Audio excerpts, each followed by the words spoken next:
When you know that you are queer, but your favorite drink is beer, that's gayish.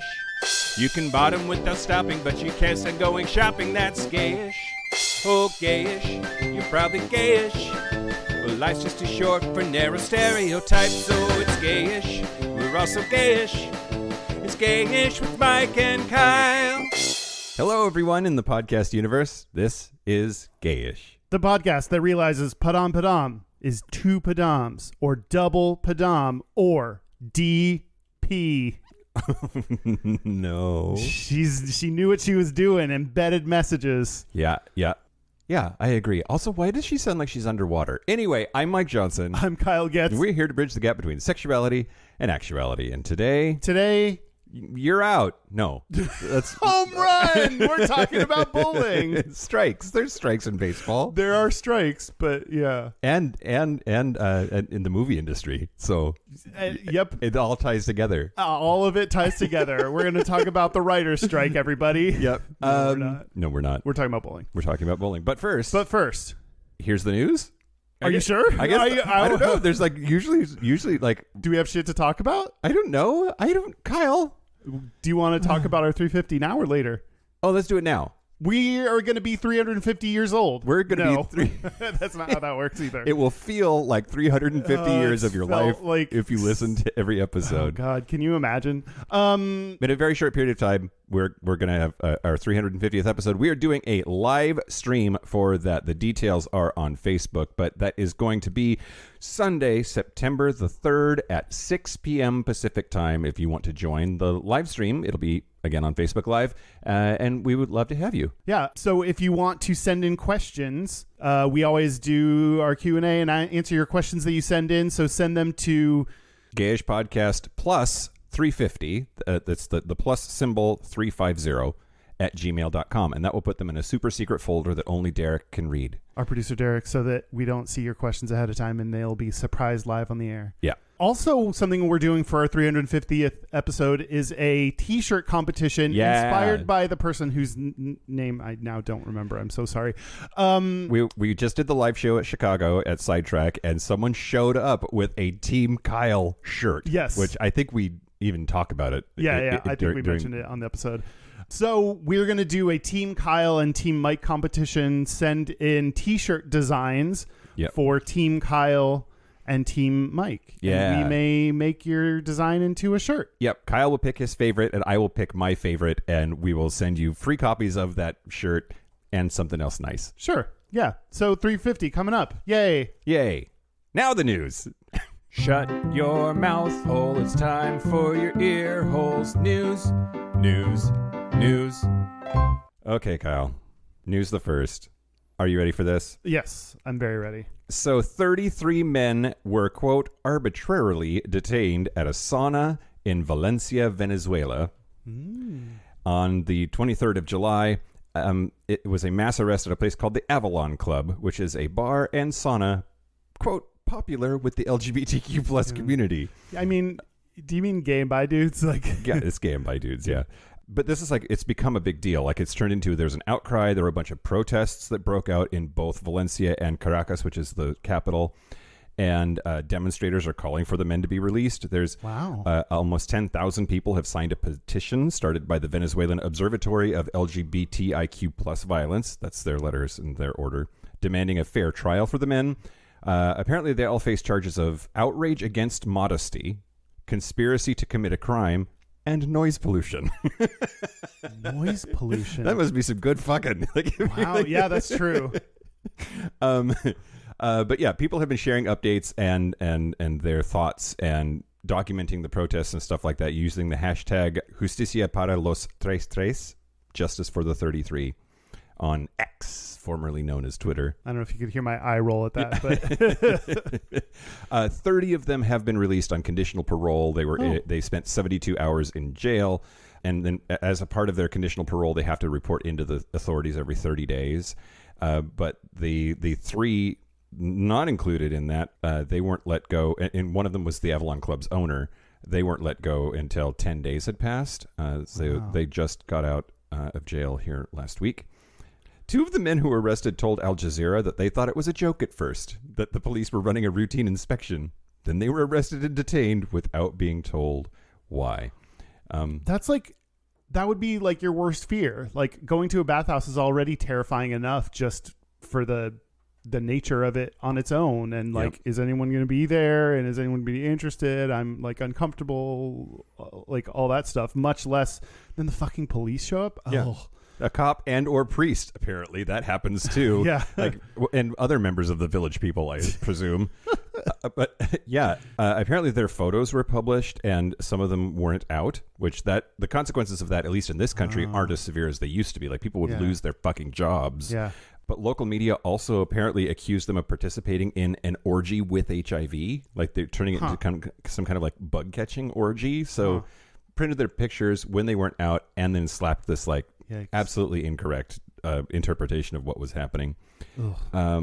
So yeah, anyway, just I want Justicia para los 33 also, but I'll keep following this story. But yeah, it's absolutely terrifying. The idea that like you could just be like sucking dick and all of a sudden you're in jail. Yeah. And I would think it was a joke too. I'd think like, oh, that's a odd uniform choice for you, sir. Like police outfit. That's a little weird. And then it turns out to be real. Mm-hmm. Jesus.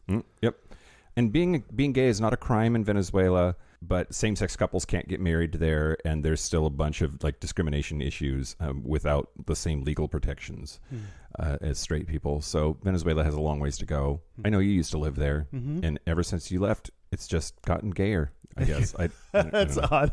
It got a little less gay when I left. Yep. Okay, news the second. Great. So Judge Brantley Starr, who was appointed by Donald Trump, has ordered 3 attorneys for Southwest Airlines to undergo religious liberty training. That sounds like some bullshit already. I don't know what you're about to say, but yeah. So there was a 2021 case where Southwest Airlines and the transport union workers were both found guilty of discrimination because they fired flight attendant Charlene Carter because, quote, she expressed her pro-life beliefs to her union president. CNN reported that. So the judge ordered Southwest Airlines to rehire her and for the company and the union to, quote, inform Southwest flight attendants that under Title VII they may not discriminate against Southwest flight attendants for their religious practices and beliefs, including but not limited to those expressed on social media and those concerning abortion. So then it got really crazy because this flight attendant apparently also has a bunch of stuff on her social media about, you know, the basic shit that you would expect, like trans athletes don't belong in sports and that LGBTQ rights are poisoning America and their children, like a whole bunch of really just, you know, typical nasty shit. But the really bad part of this is the judge then ordered religious liberty training, but it is an anti-LGBTQ plus legal advocacy group that is the provider of this training. That's fucked up. So the judge is like, you have to go hear this talk on religious liberty from this like rabidly homophobic organization. It's called the Alliance Defending Freedom Organization. Of course. Its founder says that we are, quote, a Christian legal army. Oh, God, that's what Christianity needs. More people defending it. We don't have enough people defending Christianity. They're under such attack in this country, Mike. Yep. It's so hard being straight, Kyle. It's so hard being a straight white Christian. Yep. The Southern Poverty Law Center says the ADF is a hate group because it has supported the recriminalization of sexual acts between consenting LGBTQ plus adults in the United States, has defended state-sanctioned sterilization of trans people in other countries than ours, and has contended that we are all pedophiles and that the homosexual agenda will destroy Christianity and society. Can you imagine being legally required to attend a training by those people? That'd be fucked up. I just like sit in the back corner and put my hand over my ears and just go la la la. Yeah. I have to sit here, but I'm not. Yeah. I don't know. Yeah, exactly. Or be as disruptive as possible. Yeah. Yeah. But both Southwest and the union have appealed the judge's original ruling and will appeal these new sanctions. So we'll see what happens. And I would not have a good attitude about that. No, absolutely not. Oh, fuckers are everywhere, Kyle. Yeah. News the last. Great. So did you know that Billy Porter and Harry Styles have a beef? Have you been following this at all? I saw that on Instagram, yes. So Pose actor and Tony Award-winning musical theater star Billy Porter has an issue with the fact that Harry Styles appeared on the cover of Vogue wearing a dress. So back in 2020, Harry Styles appeared on the cover of Vogue in a lace-trimmed Gucci dress, and he was the first man to ever appear on that magazine's cover solo. And in that photo shoot, he also wore a bunch of like kilted skirts and dresses, and of course, all of his fans who love everything that he does really praised him for gender nonconforming fashion. So now this is I have mixed reviews about this. Okay. Billy Porter came out and came after Harry Styles by saying, quote, "I personally changed the whole game." There's periods in between all of those words. Yep. And that is not ego, that is just fact. I was the first one doing it, and now everybody is doing it. I created the conversation, and yet Vogue still put Harry Styles, a straight white man, in a dress on their cover for the first time. So it's interesting because people are clapping back at Billy Porter for saying that. Like one person, for instance, said, quote, "Billy Porter thinking that he, a cisgender male, created the conversation about non-binary fashion is BIPOC trans erasure."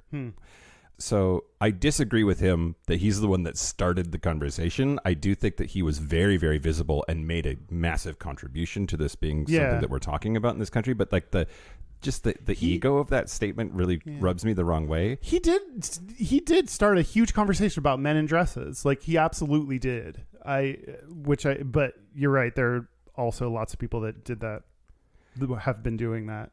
So Billy Porter also said, quote, "It's not Harry Styles' fault that this is the new stuff." Like, so that the whole situation has calmed down, and now Billy Porter's back in the news with this like apology, or at the very least hedging what explanation. But he said, quote, "It's not Harry Styles' fault that he happens to be white and cute and straight and fit. That's why he's on the cover. Non-binary, blah, blah, blah, blah. No, it doesn't feel good to me. You're using my community, or your people are using my community to elevate you. You haven't had to sacrifice anything." And that I agree with. I don't. Really? Okay. Yeah, because I think that's the distinct part that I don't agree with. Like, you're using my community. Like, I get that like straight white people get rewarded for shit that gay people don't. So I understand that part of the thing. But like, I'm really glad.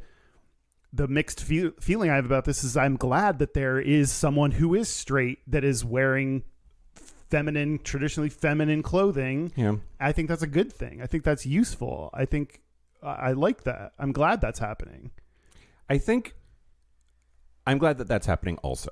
The part that I agree with in that is there's a great deal of privilege that comes with being a cis, white, straight man, and to then draw controversy by doing something that is like opting in to discrimination when there are people who that's their life. It's not contrived, and they're not.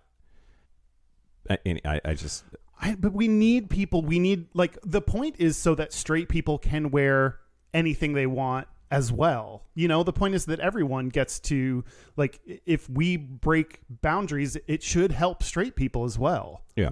So I'm glad that I think it's a good thing that a straight person could wear a dress. Like, yeah. Well, he also said Billy Porter said that he has to sell his house because of the actors' strike. That's Harry Styles' fault. Yeah. Now that we can blame Harry Styles for. In an interview with the Evening Standard, he said, quote, "I have to sell my house because we're on strike, and I don't know when we're going to go back to work. The life of an artist until you make fuck you money, which I haven't yet, is still check to check." Wow. I can't. That's wild to me because he's so famous. You would think that he has fuck you money. Yeah. I think he probably does have fuck you money and said fuck you too many times. Anyway, that's the news. That's the news. Speaking of people that I'm going to say fuck you to. Thank you for your fuck you money, everybody. Yes. We are selling our houses. Thank you to following Patreon members: Nicholas Hyde. Thanks for sending me how to pronounce your last name, because I would have definitely said Heidi. Jesus, Nick C, Joshua T. These people aren't real. Joshua T-Rex. It's Fossil Daddy. And Neil Urbanowski. All right. Okay. If you want to get bonus content, if you want to get episodes a day early and ad-free, I almost forgot how we do Patreon. You can go to patreon.com/Gayish podcast and support the show. And get half off your live show tickets. Yeah, half off your live show tickets. We have a minimum of 2 more shows coming up in LA and Houston. So if you're a Patreon member, search on Patreon for the discount code. We're going to go to San Francisco. I'll just have to figure it out. Okay. TBD. I mean, TBA. You want to talk about bowling? Let's talk about bowling. Bowling. So, okay, on the Gay Leagues episode, we talked about bowling a little bit because there's like gay bowling leagues that got wrapped up into that whole conversation. So I know we've already talked about this, but I had, in case people don't listen to every episode, how do you personally feel about bowling? Okay. And I want to know if maybe your answer has changed. It has changed.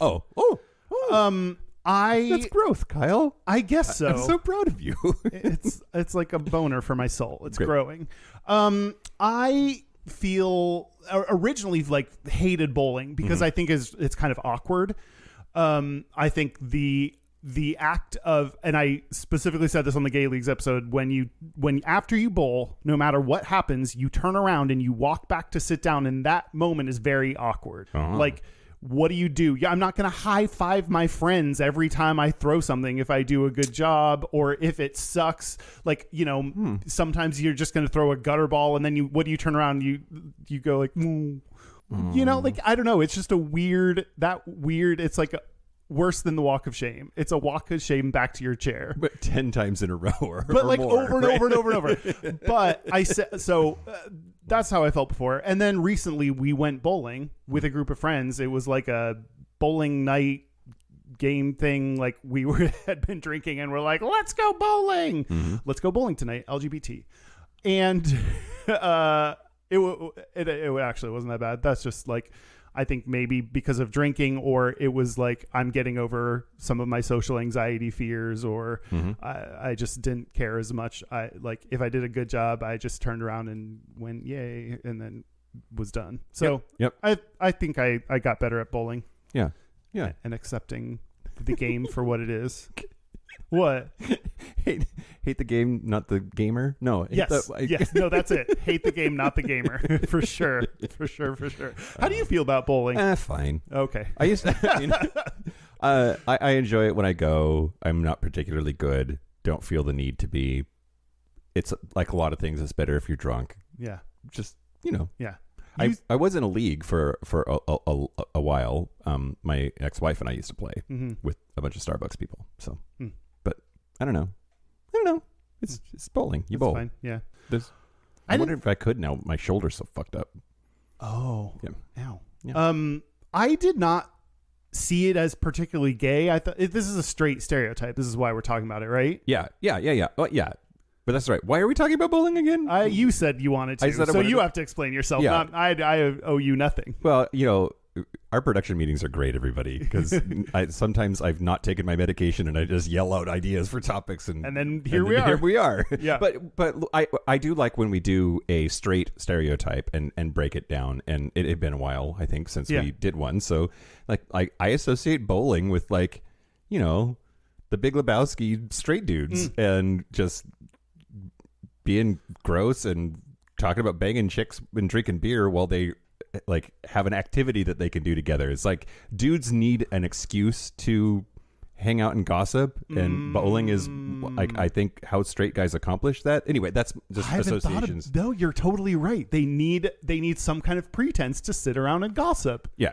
You can't just like be like, hey dudes, come over because we're gonna chat. Hey bros, I'm gonna make some popcorn and let's just gab. Yeah, catch up on each other's days. They don't do that. Yeah, you're not allowed to do that. It has to be you're watching a game or playing a sport, and some sports are better for bullshitting than others. And I think bowling, one of you is standing up there throwing the ball, and the other 3 of you are sitting around gossiping. Yeah, and then you can talk shit about the one that's bowling real quick and quietly. Yeah. Anyway, that's why bowling. Yeah. So yeah. I'm going to talk to you about the history of bowling. Okay. Kyle. I know you love it. So it depends on who you ask how and when bowling was invented, because there are lots of games.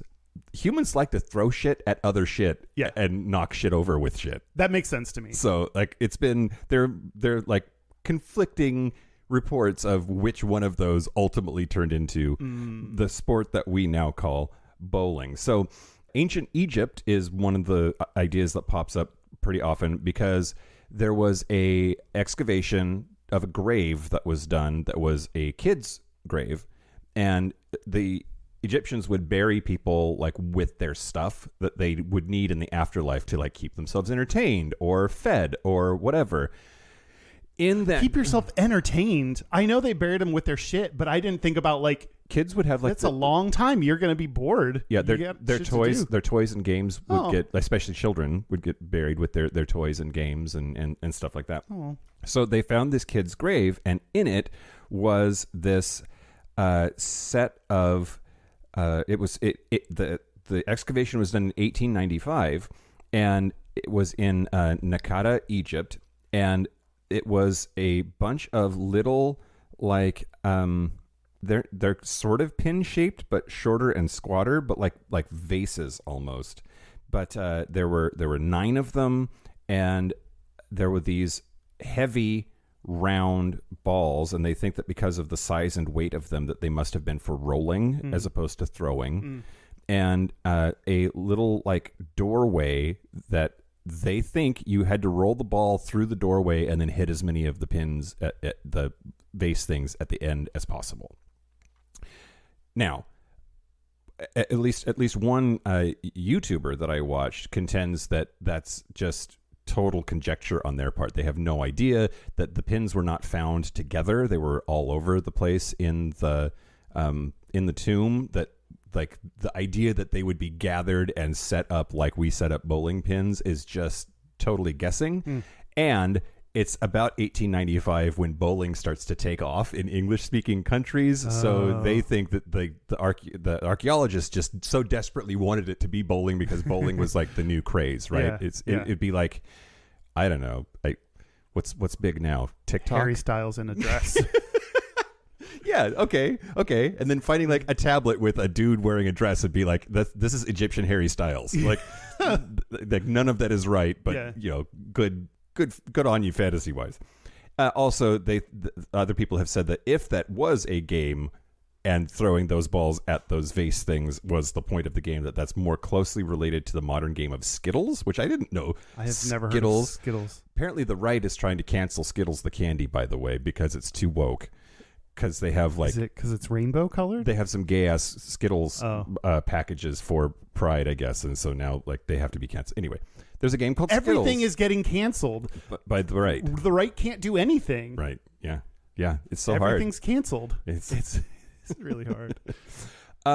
Okay, so yeah, there's a game called Skittles. But it seems like it's just bowling on a table. Anyway, so then about 2,000 years ago in the Roman Empire, there was a very similar game that evolved, and they would toss stone objects as close as possible to other stone objects. Other people have said, that's not fucking bowling, that's bocce ball, you dipshit. Yeah. So that sounds bocce. Yeah. So, and I think that that's probably true. Okay, so then there is a game. It's not a game. It's explicitly not a game. I don't know why I just said that. Around 400 AD, bowling began in Germany as a religious ritual. What? Yeah. So as early as the 3rd or 4th century, there were, at churches, parishioners would place their club at the end of a runway that looked like a modern bowling lane. And that club, or kegel, was said to represent the heathen. And then you would throw a stone down the thing, and if you could knock the club over, you were cleansed of sin. What a weird way to cleanse your sin. I thought baptisms were weird. This is such a weird way to cleanse your sin. And what, if you're less athletic, you're less likely to be cleansed of your sins? I guess, yeah. Like, God would make you better at bowling if he wanted you to be forgiven. That's true. That's true. He would knock the pin down if he really wanted you to. I love shit like this. It's like so fucking arbitrary, and clearly God and Jesus have nothing to do with it whatsoever. They don't give a shit if you can throw a stone at a kegel. One of the things that So I mean, there's clearly like a lot of things that are not right about this as being the evolution of bowling, but it was early enough, and bowling the way that we know it, it's more likely that there is a connection there, if only because even today in German, bowlers are called Kegelers. Really? Yeah. That's goofy. That over time the size of the stone that got rolled got bigger, and eventually they were using a wood ball instead. And Martin Luther, the guy that invented the Lutheran Church and nailed the theses to the door, apparently built a bowling lane for his kids. I didn't know that it was so religious. I guess it is. Like tied to religion so much. Yeah. Weird. Yeah, it's really, really weird. But it makes me want to go gay bowling now. And just all of that sodomy washed away. I've been waiting to wash away my sins somehow. Yeah. This is the only way. And then I'll end the history section just talking about the first time it's mentioned in American literature is in the story Rip Van Winkle, written by Washington Irving in 1819. And it just talks about 9-pin bowling as being a thing that's in that story.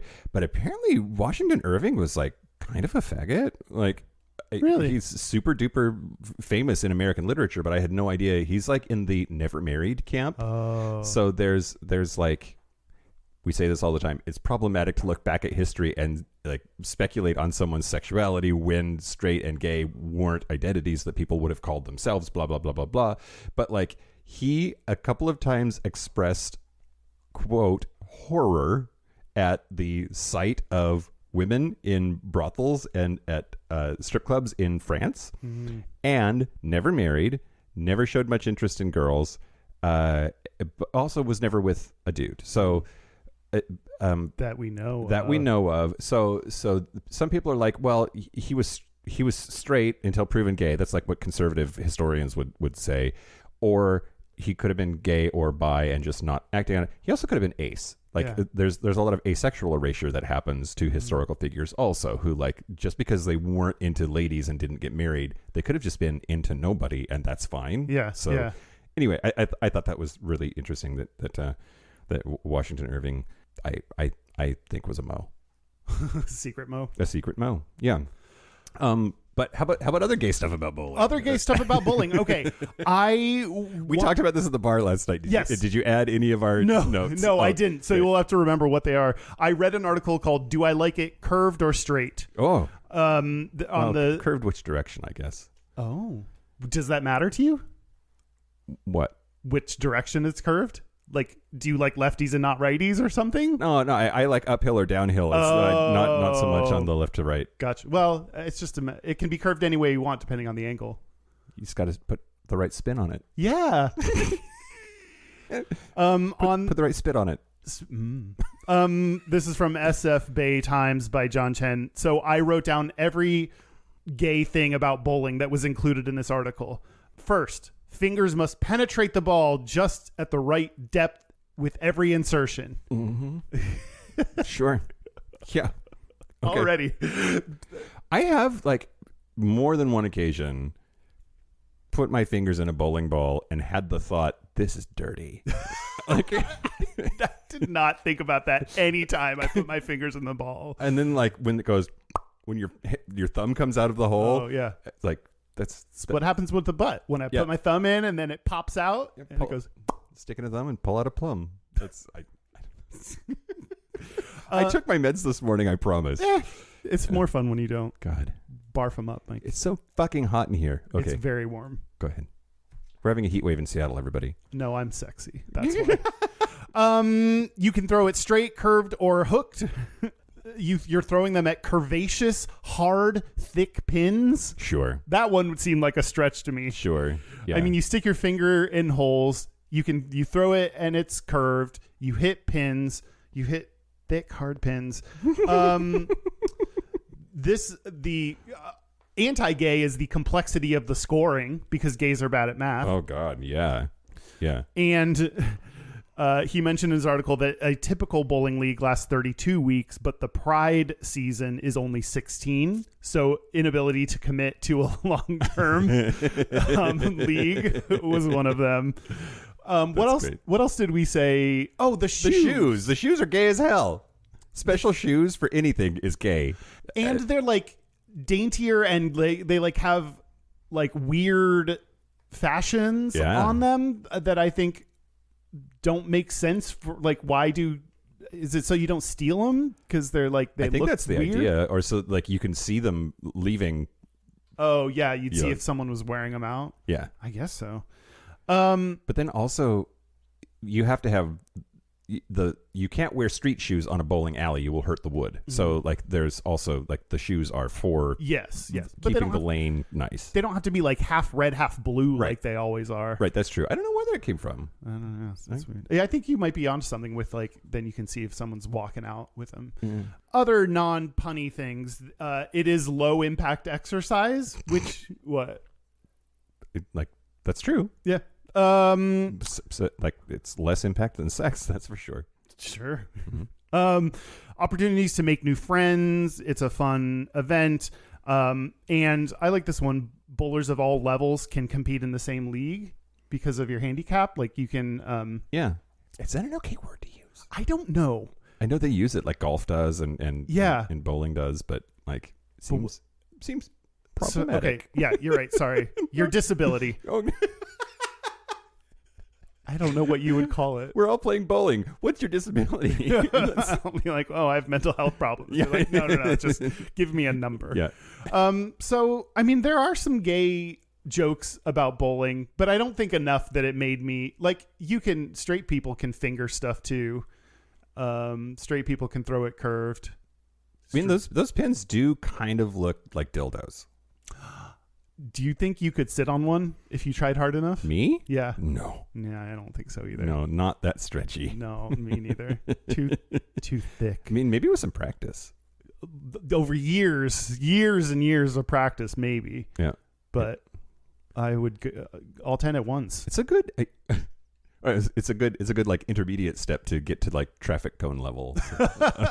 But traffic cone would start small at the top so that like the pin like it's thick even at the top part. Oh, but it does have like a little flanged thing in there so it won't get stuck up there. Can you imagine someone walking to the ER with a bowling pin sticking out of their ass? I mean, that's happened at least once in life, right? It must have. Yeah.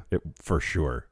Okay, but also sometimes when things are straight, they also then are lesbian. Yes, I for sure think that lesbians bowl. Okay, that was the question. Well, I mean, yeah, but I mean, but just like as a like one of their favorite things to do. Yeah, you know, they're gonna go like fix their truck, and then I don't know, like sheetrock their garage and then go bowling afterwards and then cut their hair off. Yeah. There are lesbian bowling nights. Like there are plenty of those. Like some things like have LGBT nights, but they don't always rise to the level to have like women specific events. So the fact that there are lesbian specific events, it means it's at least a big enough thing that there are some lesbians that participate. Softball and bowling clearly. Yes. Okay. But that's funny you say that because there was a 2018 article by Ari in Autostraddle, which is the lesbian writing place, news, whatever place, blog, I don't know, that ranks the sports that made you gay. Great. And bowling was not on the list. Boo. What other sports are gay? Lesbian. Like lesbian? Yeah. Golf. Oh, I just wrote down the top 5. There were like 26 or something. Softball, yes. Volleyball. Oh, no. Not in the top 5. What? I don't know. Nothing makes sense anymore. 5 is roller derby. Oh, yeah. 4 is softball. 3 is soccer. No. Yeah, there's so many lesbians on soccer teams. Okay. Like half the women on the like U.S. women's team are lesbians. I guess WNBA, they're like a lot of lesbians in basketball. That's the number 1 answer. Okay. And then number 2 was rugby. Oh, I feel like I just lost Family Feud. I think you did. Well, you got a couple. It was like you got softball. That was up there. Great. That's 2 points. Survey says 2 people answered that. Someone commented on that article and said, no one has mentioned it, but I feel like being on a bowling league at 13 with your own custom-made ball and wrist brace is super gay. There was another article called Dykes on a Date. Bowling is the epitome of romance. And it was someone who would like write different date ideas that she and her like girlfriend would go on then. And she said in the article, quote, increased and intense upper arm strength and concentration to just one arm can be useful in a lesbian relationship. I am just saying. Great. That's and this isn't exclusively lesbian, but it enables you to and almost insists you stare at your partner's ass. Oh yeah. Yeah. I also found the lesbian nails where you have a couple that are short. Oh yeah. Like, and then apparently someone posted a TikTok about how like, if you get a manicure, you have to specifically ask for a couple nails to be short. And then it'd be like, are they going to ask me about that or why? And do I have to be like, yo, I'm a lesbian? And then they get what that means or whatever. So one excuse you can give is you're a bowler. Yeah. Yeah. That makes a lot of sense. It does. Yeah. Your jamming fingers and your bowling fingers are like the same fingers. Yeah. I love it. Yeah. So you can pretend like that's why you're cutting your couple nails short. Lesbians, God bless you. God bless you. So I don't know. It seemed like kind of lesbian, I guess. I think it seems super lesbian, and I'm shocked and appalled that it's not on the list. Ari will take it up with. Allow me to speak for all lesbians, Kyle. Yes, as you do every episode. Well, I'm going to talk to you about one specific lesbian. Okay. Yeah. Ellen. Well, we can talk about Ellen if you sure. want to. Okay. That's we not on my list. Her. Okay. Best lesbian name ever, I think. I want to talk to you about Liz Johnson. Liz Johnson. Hey. Yeah. Is she your sister? No. Okay.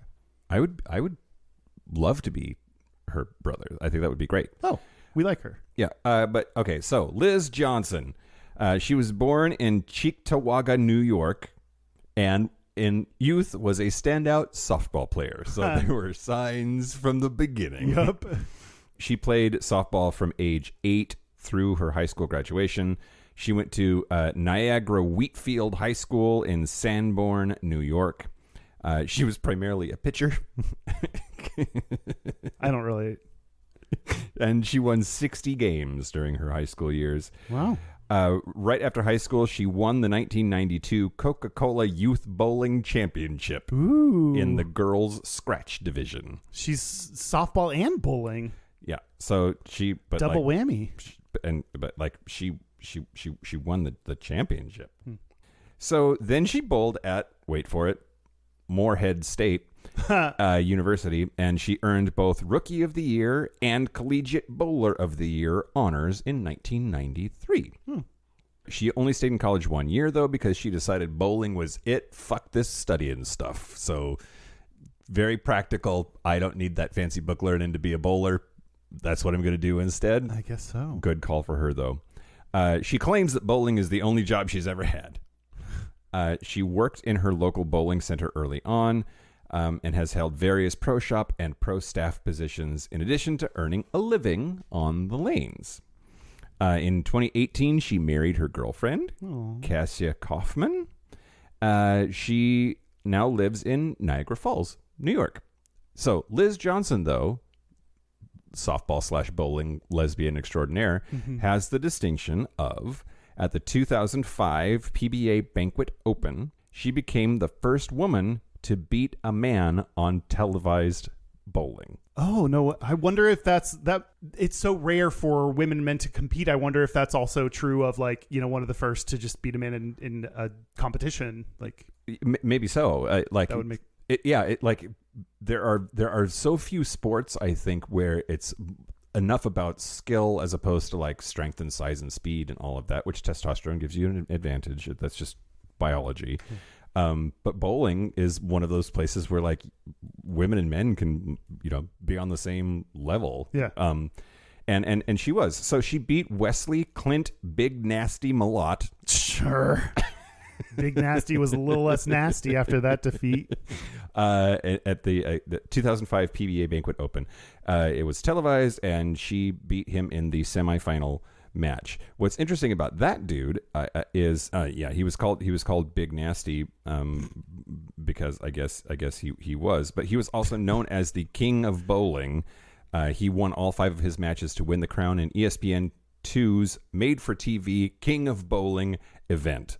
He rolled 2 perfect games in that. But yeah, my point is, she didn't just beat a man; she beat the man at bowling, and it is just, I think, an unsung lesbian hero. Aww, a hero of the lesbian community we didn't know we needed. But I do think it's really interesting, this idea that like bowling is this really great place where, you know, it doesn't matter who you are, where you're from, you can excel at it. Yeah. And well, that's not true.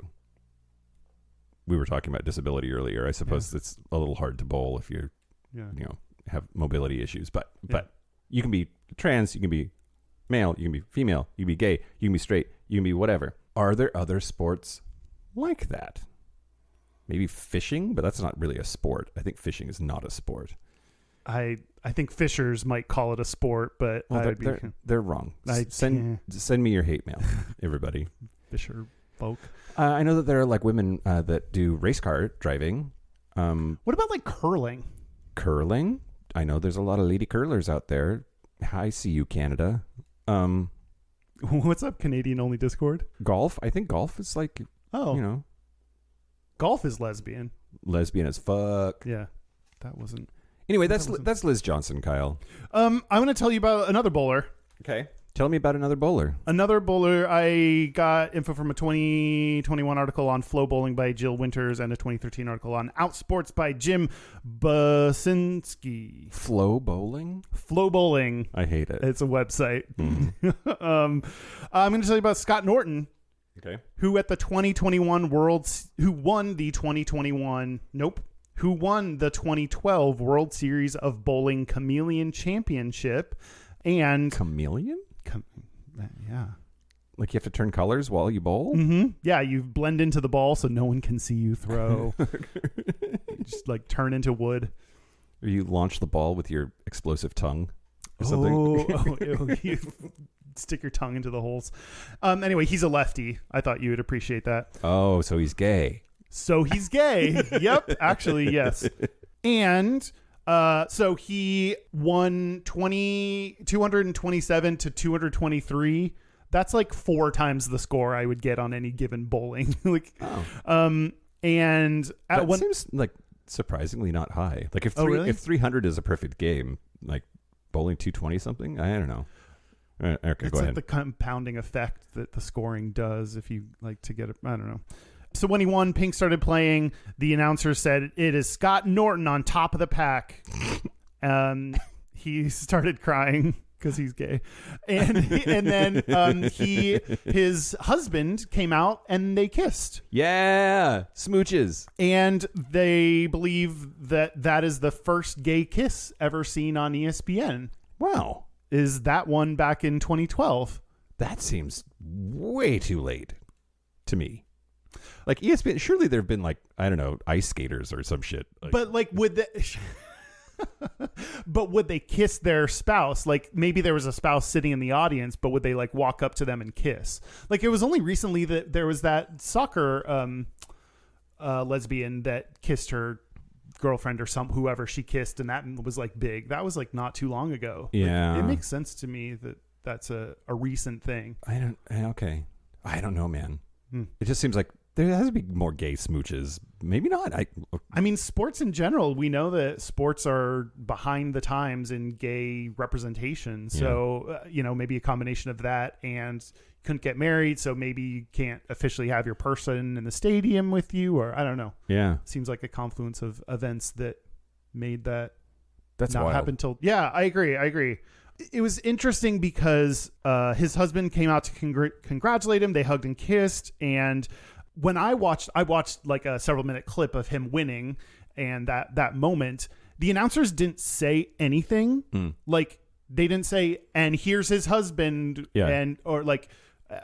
congratulations from his husband on the win, or like you'd think they're like narrating literally every moment of this bowling thing. I thought it was noticeably absent from their announcing, but the Outsports article said that ESPN didn't shy away from it, and apparently I didn't watch the whole fucking. I'm not going to watch a full bowling thing that happened in 2012. No.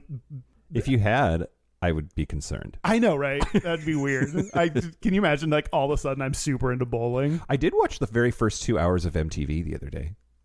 What's on MTV these days? No. The first 2 hours of MTV. There's a YouTube channel I found that, like, it starts with, like, the signal pattern and then, like, the immediate very first moments of MTV. Video killed the radio star, right? That was the first video that they showed. Yeah. There was a little, like, Moon Man MTV, like, intro thing. MTV. Anyway, yeah. Huh. What have I watched on YouTube recently? That's our new podcast. Great. What have I watched on YouTube recently? Great. We just relate what we've seen on YouTube. Or just think about it. It's just the sound of thinking. Anyway, Outsports said that during the telecast, ESPN's announcers referred to Woodward, his husband, as Norton's husband or spouse. So I guess I just didn't see the parts where they said it. It still seemed weird to me, but I don't know. What do I know? Outsports knows better than me.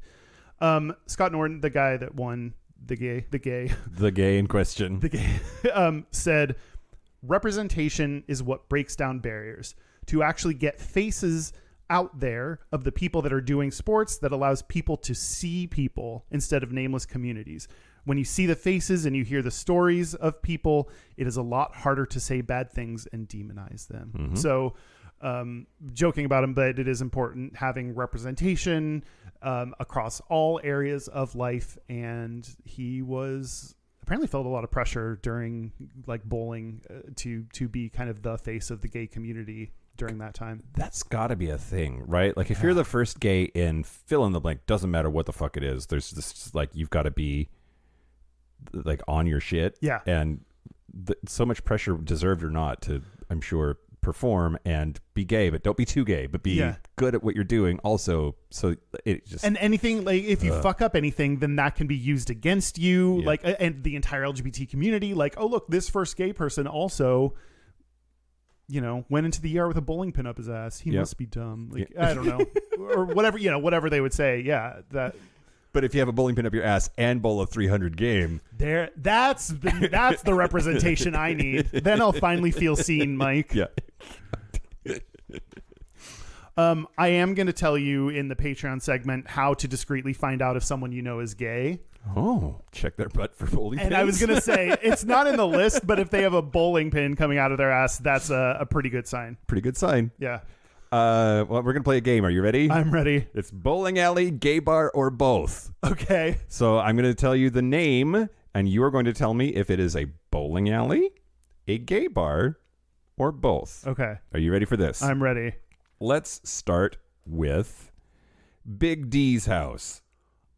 I mean, that sounds like a gay bar to me. That is a bowling alley in New York.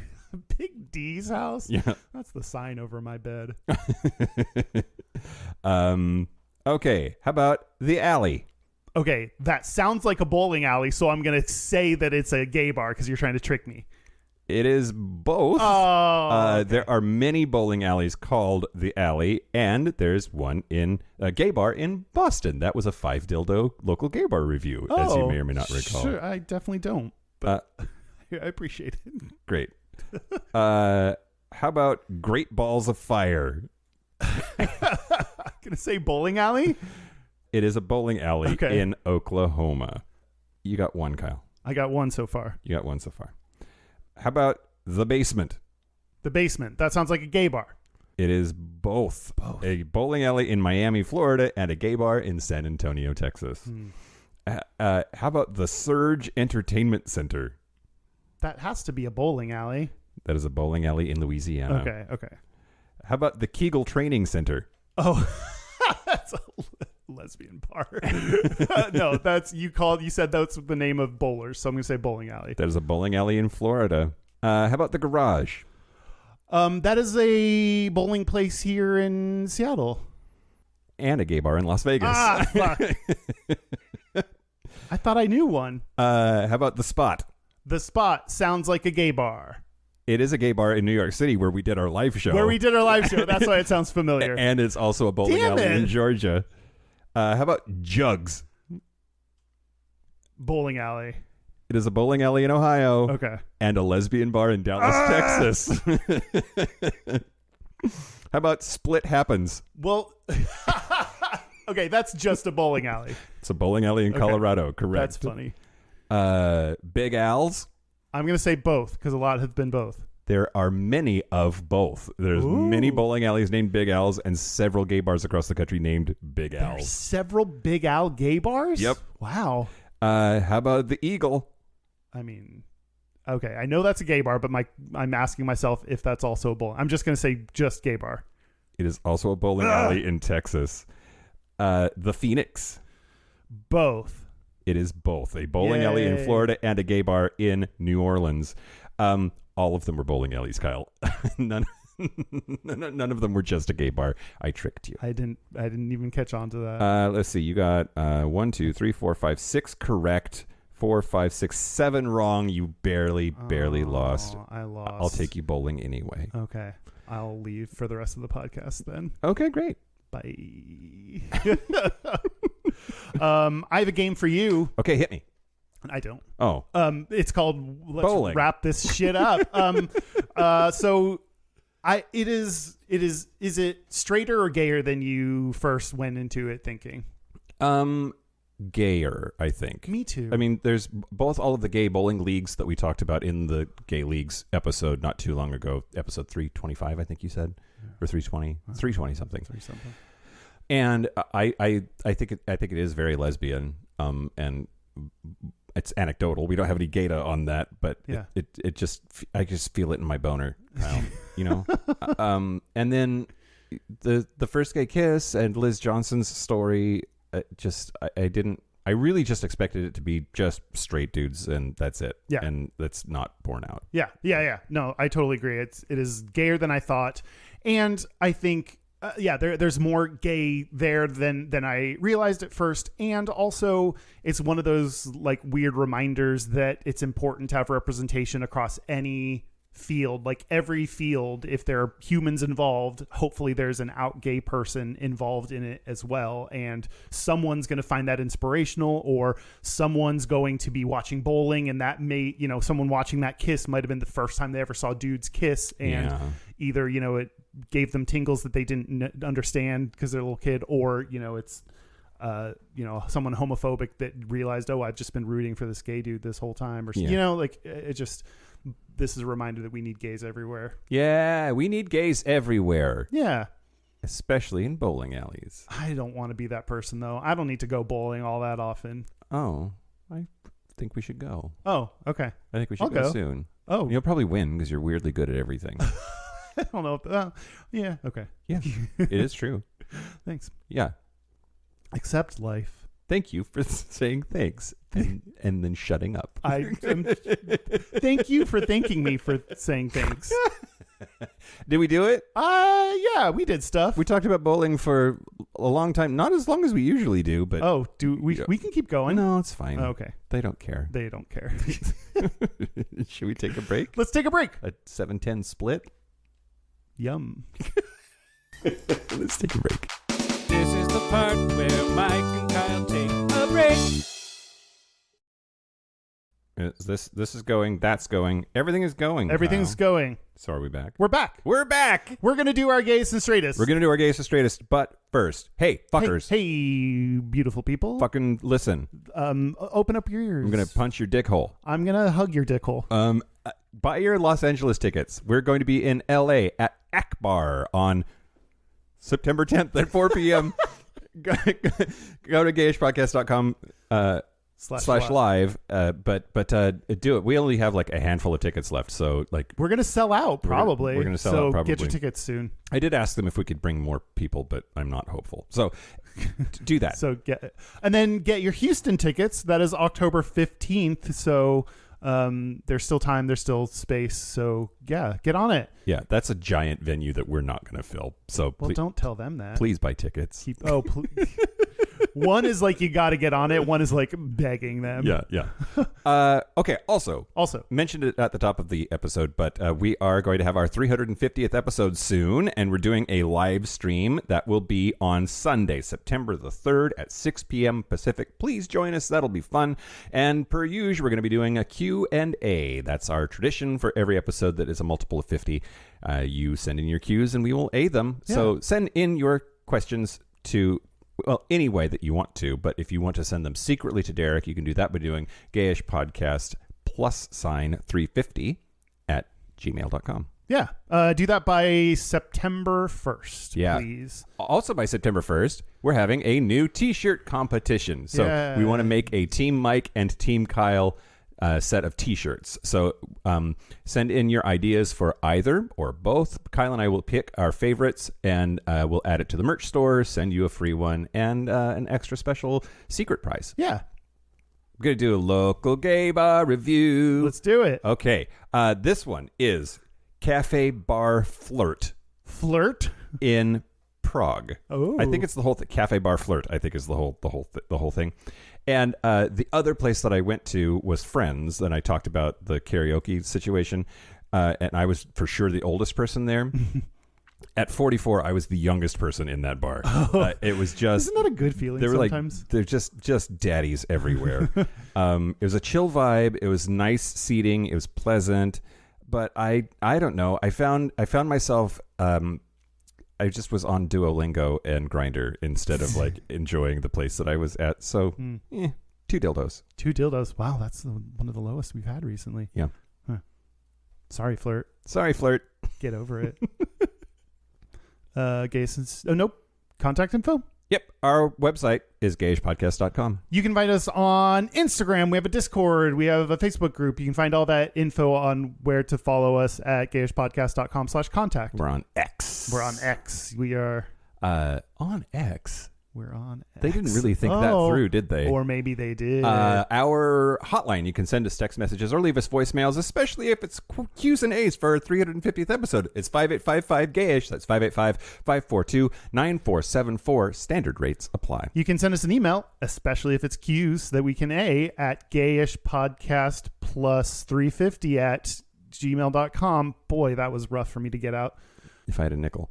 And if you want to send us something in the mail, it's Post Office Box 19882, Seattle, Washington, 98109. I haven't been in so long. Oh.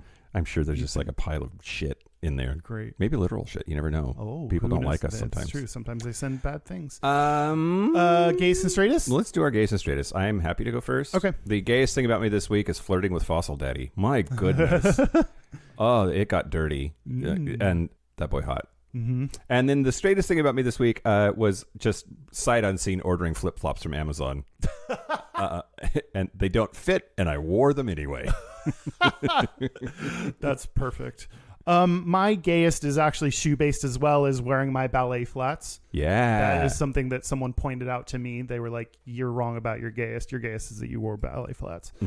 And my straightest is going to a Mariners game with our favorite fag stag, Doug Ankoviak. He's a daddy now. He's a literal daddy. He just had a baby. Congrats. He doesn't listen. I mean, his wife had a baby. His wife had the baby. He helped. He held a leg. But not only did I go to the Mariners game, but I also was not the fastest walker there. So that's extra straight. Yeah. I was like earlier than Doug, so I was just taking my time, which is atypical of me. Usually I'm on a mission. Yeah, you don't usually mosey. Mm-mm. So I'm not a mosier. Good moseying, Kyle. Yeah. This week, hey.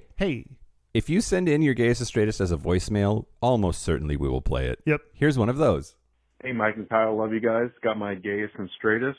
Gayest, I went to New Jersey to visit my brother, and we went to Manhattan, and we saw Book of Mormon on Broadway. Straightest is I helped my dad pull up sod for 6 hours in the hot sun so my mom could plant some flowers out there. Keep up the good work, guys. Yard work is always straight and Broadway is always gay. Yes. I approve. Yeah. Quintessential Gayest and Straightest. I love it. That's it. That's it. That's it. A special thank you to Liz Johnson. Yeah, well, and also to Sam Goody. What the fuck is his name? Scott Norton. Scott Norton. Yeah.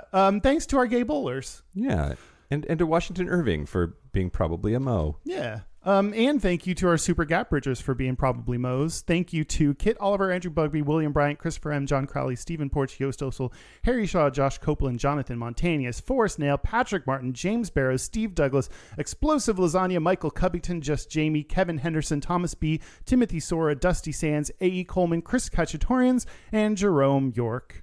That is it. This has been Gayish from the Chris Kachatorians Bowling Alley. I'm Mike Johnson. I'm Kyle Getz. Until next week, be butch, be fabulous, be you. See you next week. Bye.